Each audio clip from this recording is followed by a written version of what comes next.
Leadership for God and country.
Hello viewers out there, you're welcome to Sports Orbit. My name is Afa Acho. Salifu Usman is in the studio with me on today's edition of the program.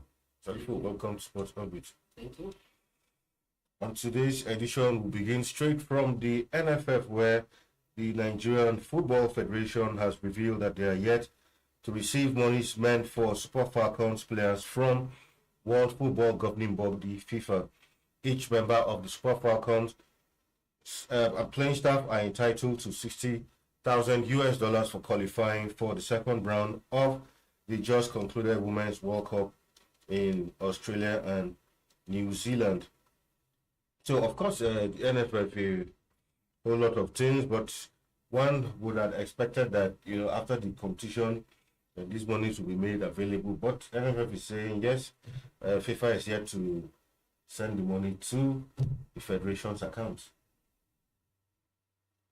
Well, I think this story can be, when I saw this story on this show, I thought by now the money back. Yeah. But sometimes, some extent I may agree with the NFF, and some extent I may not agree, because some of us we don't have the information, so there are some information that we are not privy to. But sometimes when the event was held, the money will not be released immediately. But well, FIFA is a world body. FIFA can be rich. And I think this one can be investigated further. That's all I can just say for now. But I don't want to say more about it. But there's no anyhow NFF can play any hierarchy. But definitely FIFA can be reached. No, of course, I completely agree with you. But for me, I feel maybe because of the controversy that, followed their previous monies, they had all the Super Falcons and all of that. I don't think NFF will want to draw more attention in negative way to itself by not doing the needful, if at all they have received, because the money and not wanting to pay or trying to do some things under the table. And if you recall, just last week, they were at the National Assembly to answer some questions because of the ad hoc committee, not even the House Committee on Sport, the ad hoc committee set up by the Speaker of the House to investigate into the players' fee scandal rising from the 2019 World Cup in France, that the players winning bonus and matches that are not being played. So first, the NFF president sent the Federation Secretary, Dr. Sedusi, to go and represent NFF. But the committee insisted that they want to see the president himself. The president was given the school that it's not free, it's not sound to come, but they said that they wanted to see him. And then that committee last week, the chairman of the Payouts committee, Blessing, who is the former social secretary of social development, insisted that the federation should furnish the committee with all the details about payment for the team. And I think the NFF agreed that they're going to supply them with that information. And I think maybe that's where this story is coming from now. NFF is trying to be open and to say, well, even this money questions has not reached us. And just like you say, NFF may have involved a lot of scandal about this issue concerning the World Cup money, and they may not want to draw any further negative attentions towards them. But however, and at the same time, they are trying to be open and to say, well, this money has not reached us because by now people maybe have speculated that the players who are who have the players who have responsibility to some family member Exactly. Yes, we go to the World Cup. By now, their family member. What's happening now? We are supposed to collect $60,000. Maybe their family will put some pressure soon, and the players too may also be asking for the money. And then there needs to be, and I know just like what I was saying, it has to be open, and it's very important to keep on communicating. Keep quiet. Because if they keep quiet, it will put more pressures on them, and at the same time, even the players in pressure because their family, their friends, and everyone, there's high expectations on the player to solve some family problems and to help some friends out. You're completely right. So, well, like you said, I completely agree with you. In situations like this, communication is very important because the moment you don't communicate, people begin to fill in the gaps by themselves. So, I think this is a right step. NFF needs to keep communicating, and I hope as soon as they receive it, it should also be made known that they should be open that, okay, we have received this money. Once payment is made, they should go ahead and say, okay, we received this money and players' accounts have been credited. So in that way, I think Nigerians will be more satisfied. And at the same time, football, like the people say, is like a court teams. If not, FIFA has also put us into this dilemma because if FIFA has given us several times before the tournament, Factions say they are going to pay every player directly to their account. Later now withdraw his statement because of pressure from the federation. Of course. They are going to pay. But even at the head of the tournament, at the head of the controversy, the Secretary General of the Federation, the Secretary General of the Federation, FIFA, in terms of Fatima Samunu, also come out and wait, assure the player, not even coming out talking to the player direct, we are going to pay you your money directly. But still, later the Isaac Holiday now come out to say that's not what Samuno mean. Exactly. Meaning another different thing. But still, just like you said earlier, NFF need to keep on communicating and do the right thing. I agree with you. Anyway, still some NFF news. Still this time, the Nigerian Football Federation has issued a 3-day ultimatum to Super Eagles head coach Jose Peseiro to accept a pay cut and renew his contract or call it quits with the Nigerian national team. Chairman of the Technical and Development Committee of the NFF, Alhaji Sharif Rabiu disclosed this in an exclusive interview. Of course, he said after the committee was inaugurated by the NFF president, he said the committee has given him 3 days to respond to a proposed pay cut we disengage him finally. We will allow him to continue if he accepts a reduction in his $70,000 monthly salary and other conditions of service. Of course, they say so far Peseiro has refused to accept a pay cut since he wants to continue coaching the Super Eagles, and it's also revealed that currently the NFF owes him about 12 months salary. Imagine you are owing someone 12 months and 1 year salary, and he hasn't even renewed yet. And you're telling him that if you are going to renew, you have to reduce your salary. Meanwhile, the outstanding, if it was Peseiro, I mean, I would have just said, look, pay me my outstanding and let me move on with my life. Well, I think, in as much as I'm not speaking for NFL, but I don't think that report will be correct. So that they are owing him 12 months. Yeah, of course. The report that they are owing 12 months salary. Because why I say so, the Peseiro signed a contract of 1 year deal. And there was a time that they said they have paid him over 5 months salary.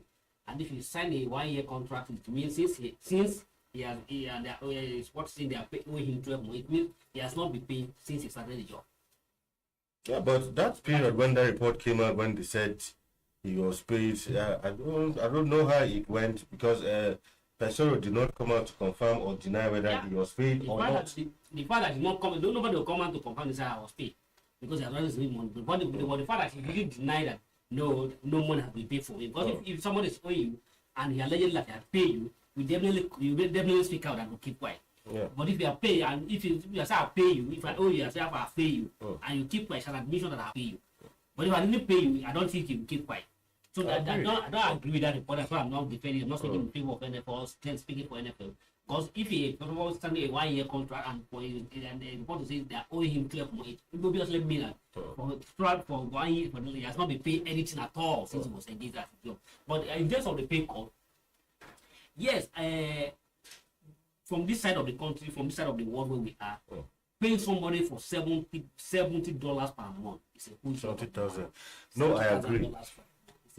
No doubt. But didn't the NFF know about all of this before they went out with that kind of contract? Because these are the kind of policies of assault we see every now and then. It's like they didn't think it through at all. Because you can't, negotiate such a huge amount of money and tomorrow you are going to say different things. So I think initially, before they engaged him, they would have discussed all of this, that look, this is how much we are going to pay you. It's either he takes it or leave it. After all, there are so many local coaches, pay them a quarter of this money and they'll do a fantastic job. Not even a quarter. Not even a quarter, less than a quarter. Exactly. Because imagine paying the Nigerian coach even $10,000. I recall when Stephen Keshi was earning $5,000. Yeah. Mm-hmm. What is $5,000 compared to what is? Exactly. And at the same time, if you know that this particular coach was engaged by the previous board, in as much as almost 50%, 50% or above 50% of the previous board are still with this current board, including the president himself, and including the Allah and the chairman of the technical committee, who is giving the contributor or giving the condition. He was even the technical committee chairman when was the technical committee chairman under Amazu Pinnick board when President was engaged as a coach. So he, as technical committee chairman, if Pinnick didn't went all along to negotiate the contract, it means he also has input in how President was engaged for agreeing with $70,000. But at the same time, but to me, just like they say, if you look at it, when you are engaged in the contract, there's a condition and there's some term given out. The term given, yes, the first says a 1 year contract, but there's a term that if you meet that condition, you meet this target, you definitely to be your contract, which obviously President has met. Either Nigerians are convinced or convinced with performance or not, he has made the condition, qualify them for the AFCON, which he has done. So there's no any way you deny. So the obvious, I think to me, they have seen that, and another way out for them to just skin out, because they wanted to chicken out this from this body language, and they wanted to chicken out. And the only way to chicken out, they can't say no, we will not renew your contract because there's a condition and you have paid the condition. And the way is to put a pay cut before him. Exactly. Either he take it or not. I agree. Anyway, we'll move on from that to some beach volleyball, where Nigerians women team, that's the under-21, that is settled for silver medals, and they just concluded 2023 CAVB under-21 beach volleyball championship in Morocco yesterday. Host Morocco beat Nigeria 2-1, that's 13-21, 21-15, and 18-16 in a highly intense mammoth crowd at the beach resort in Casablanca. Nigeria started the first set on a bright note, beating the host 21 to 13 points in less than 20 minutes of play. In the third set, Morocco led Nigeria till the 14 point before Nigeria got two crucial points to level the score. Well, for Nigeria, congratulations to them. Not an easy feat. At least one would say they lost to the host country, which is not for going for this competition. So I think they did well. Congratulations. It's a fantastic performance, a good one for beach volleyball. Yeah, volleyball federations. It's a good performance. And by this has also qualified them for the World Championship. Exactly. World Championship. For me, that is fantastic improvement. Feat. We urge them not to relent on their achievement, or not to relax on their hours. Rather to urge them to go a step further while as they prepare for the World Cup, and all the federations and all that involved to give the team all the necessary support that will put them in the perfect shape for the World Championship. All right, congratulations to the under-21 team. Now to some cricket news, where the International Cricket Council has thrown its weight behind the Nigerian Cricket Federation in making the country one of the fastest growing cricket nations in the world, following the colorful reception for the Cricket World Cup trophy yesterday in Lagos. Nigeria is again among the 3 countries selected for the trophy parade, along with South Africa and Uganda, ahead of the ODI World Cup in India from 5th of October to the 19th of November. General Manager of Development ICC William Glenwright, who was accompanied to Nigeria by ICC Regional Development Manager, said Nigeria was top priority in spreading the game. He said Nigeria is our fastest growing member around the world.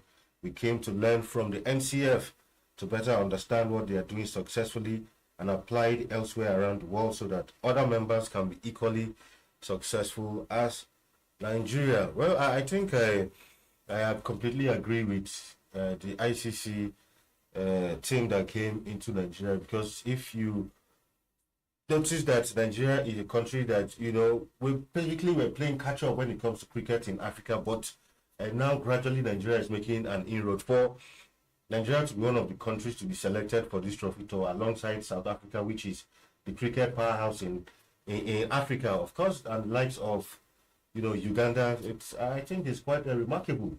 And like he said, that they need to learn from the Cricket Federation to see what they are doing that is making the game spread fastly, and see how they can apply to other cricket federations in Africa also. Yeah, that's exactly correct from the ICC there. Nigerian Cricket Federations, the game of cricket, just like you say that we need to play catch up. We're not able to play catch up. We're not able to at all. At all, yeah. But now, in the last in the last decade, we have related the game of cricket, starting with during the eras of Emeka Onyema, who was the president of the Cricket Federation between 2013 to 2017. And Emeka Onyema tried to open up the space. Then who succeeded Emeka Onyema, also continued in that same direction, trying to lift on the game. And now the current president, Uyapata, who was the deputy president, who was the vice president, also has also taken the game higher. Because a whole lot of things in terms of grassroots, even the media's awareness of the cricket in Nigeria is growing faster compared to what it used to be. We used to be football. The game of cricket, in terms of media, in terms of publicity, cricket has begun to have a space like football in this country. And it is good that because sometimes when you do, we agree with, and the world get notice of what we are doing, it's an added motivation. And I think that we are pattern and his committee and his executive committee should not just take this for granted and should not just rest on their hours. Rather, it should see as a more impetus, as more motivation to do more. And just like you say, for Nigerians to be considered as a cricket to a World Cup to be tour. This is what is happening. To carry the World Cup trophy to tour, it underlines our importance. It underlines how ISAC begin to see Nigeria from the cricket point of view. All right, time for us to go on a break. Still have some wonderful stories in store for you when we come back from the short break. Stay with us.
All right, welcome back from that break. It's still Sports Orbit, of course, down to some transfer news. Of course, a few minutes ago, it's been revealed that Barcelona forward Ansu Fati has secured a loan move to EPL side Brighton till 2024 without the option to buy. Of course, the news broke out yesterday. Initially, the likes of Tottenham were also in the race, but finally, I think Brighton have secured his deal from Barcelona. Well, for Ansu Fati, when he came out of the Barca Academy, he came out with so much, prospects, but somehow, well, no thanks to injuries in recent years, which have slowed down his progress actually. And I think this loan move is quite good for him to get more playing time, and for the fact that Barca did not even put an option to buy clearly shows that they are still interested in the young man and know that he has a bright future with them in the years ahead. Yeah, exactly like you say. When he first came out, he came with the high hope, high hype, and but Fati, some people were aggressive. He will be the next Messi. But unfortunately, that potential has not been coming to materialize. But however, he has started in the three matches played so far. He has been part of the match, but not starting. And even the head coach yesterday, I was reading some quote from Zari Hernandez, where he said that he has that he don't know why the media keep on speculating about Fati. But for him, Fati is a key member. He's a key member of this club, and he has a potential for this club. But if you recall, even last season, his father suggested that he should move out. His father is also his agent. He said that he's moved out from Barcelona, but he still input. And another thing is for a coach to give you assurance that you are part of my program, and another thing is the coach to give you space to express yourself. And there's no any player will be comfortable, no matter how you admire me, no matter how you show love to me, and if no matter how much of what you give to me, and you are not playing me. No any player will be happy to sit on the bench watching his colleague play in, even though it's not about colleague, it's every year paying money. I mean, this is what you love doing. So it's not about love doing. That's what you have to do. You have to do. But if you're not playing, you're only sitting on the bench. There's no how. You rather go where you are able to earn money than to play than where you are and you're not playing, even no matter what they are paying. And just like say, the fact that they refuse to sell him out to be like yesterday, Tottenham. Even Liverpool was even mentioned and the high hope to especially most of the training was about Tottenham, like him likely moving to the Premier League, which was also mentioned.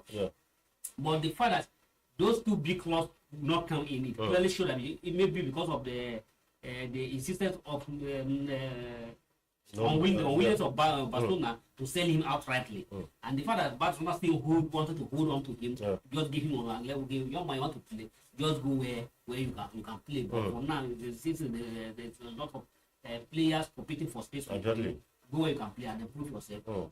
It shows that the team still have hope in him. All right, to another transfer news this time, of course, Lukaku completed his loan move also from Chelsea to AS Roma. He has shown his intent to move away from Chelsea all summer. He was, however, loaned to Italian side Inter Milan last season. This time he was linked to Juventus, the Saudi Pro League, and another loan stint at Inter Milan. But the deal couldn't work actually until now. He was going to reunite with Mourinho at Roma. Well, a loan move. Well, the Lukaku situation has been quite complicated because leaving for Chelsea, the amount Chelsea are even, and that's the major issue. The amount Chelsea want to sell him for, no club is ready to splash that kind of money. And so I think the best option for now is for him to go on loan, because clearly when Pochettino said, he said clearly he's not in plan at all. It's just like you having a product in the warehouse, not to sell it, and is coming to buy the product. Lukaku matter has been dragged so long, so complicated like this. Either he was not able. Remember what happened last season, where you have issue with the Chelsea fans and the way he and since then, Lukaku has never been the same. Despite all his performance, so one was expecting that. What to me, when he made a mistake, was that in my personal view, when I thought Lukaku make a mistake, after getting loaned to Inter Milan last season, and Inter Milan had an option to buy him. But because Roberto now showed interest, he shone the Inter Milan. And unfortunately for him, he went to the Roberto and the fans said they don't want him. If you recall what happened at the fans were shouting, we don't want you. And he has to go back. And he can't come back to Inter. Exactly. When even last week, the Inter president was even making mockery of him. That for now, because you have somebody show you signal, you now abandon the one you have. And they want to run. Where is he going to now? But obviously, there's no way to go. But thank God, Mourinho has come to his rescue. Exactly. For another loan move. Obviously, God, the Chelsea buy him with a high price. And Chelsea don't want to lose. You don't want to lose in terms of monetary value. Exactly. Not that Chelsea are no longer interested in the player, but at least want to recoup some of the money they invested in him, and that money is not forthcoming. So the best thing is just well, and either of Vitorius are not playing. They will relegated into the second team, and now he can go on in England. Even the relationship with the Mourinho at Manchester United was also not too. I don't know if you recall, it was not too friendly. It was not too friendly. I wonder how him and Mourinho are going to work. Mourinho, there's something about Mourinho that Mourinho is not somebody that does totally dislike a player. Yeah, exactly. As far as you are ready to give him what he wants, sure. Mourinho will stand by you. But if you mess up and you're not giving the advice where you run into a problem with Mourinho, Mourinho is not somebody that always wants to say, I have an issues that is not a personal matter. It's all about it's problem with any player. It's all about football. All right, to another news, of course, not still confirmed yet, but for Kelechi Iheanacho, he is wanting to leave Leicester, and of course there were reports of Crystal Palace, but most of the potential suitors are, the price tag seem a bit, £18 million Leicester have put, but Crystal Palace have been offering between 10 and 15, and the deal is yet to happen. And some earlier reports I saw today that he's hoping to see if he can push a move by all means ahead of the transfer officially closes in England, but from English Premier League to Premier League, from today you can't buy a club a player from a rival side except you're buying from abroad. So but I think one or two clubs in the Premier League have shown interest, and he's trying to see if one of those deals can happen before 12 midnight today. 12 midnight today, that's less than less than 6 hours. No, we still have 8 hours to go now. Let's hope that the Kelechi Iheanacho will be able to push and if you recall the scenarios of Sadio Denny when he wanted to move from Christian, where there was no deal between him and the stocks when he had to drive himself down. They have to call him back. So Iheanacho, as much as we want to them to push, ensure that everything is on the table, everything is tracked, everything is clear. Because on deadline day, so many things have happened on credit. Don't be too much desperate. It's not a crime to play in the championship. And incidentally, Leicester are even doing well, and the way they are going, if they keep up, next season they'll be back to the Premiership. So a player, I want to warn the player that it's not a crime for you to play in the championship. What matters is that if you are playing the championship, you can still be valued as a player. All you need to do, just prove yourself. That's all. If you are good, you are good. If you are playing the championship, nobody will. We have seen players who are playing the championship who are also part of the national team. It doesn't diminish you. It doesn't eliminate you from playing for the national team. And at the same time, you can play in the championship this season. Next year, you will even let's get the promotion back to and you find yourself in a big club like Real Madrid, in a big club like Manchester United or Manchester City, depending on what you are able to do. Sometimes when you are even off the center attraction. That gives you opportunity to even to build yourself. So they shouldn't see that going down with Leicester City is a crime. It's not a crime at all.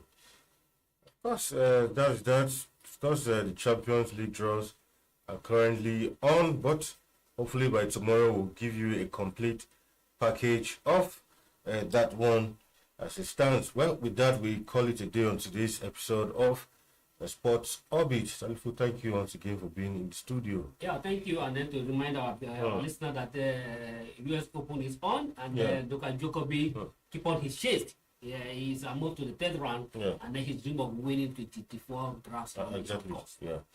All right, that's that for today. Until we come your way tomorrow again, do have a one lovely time out there. My name is Afa Cho, and it's bye for now. Thank you for watching. For sponsorship and advert placements, please contact 080-3688-6158. Last Word Leadership Podcast Studio. You have the last word.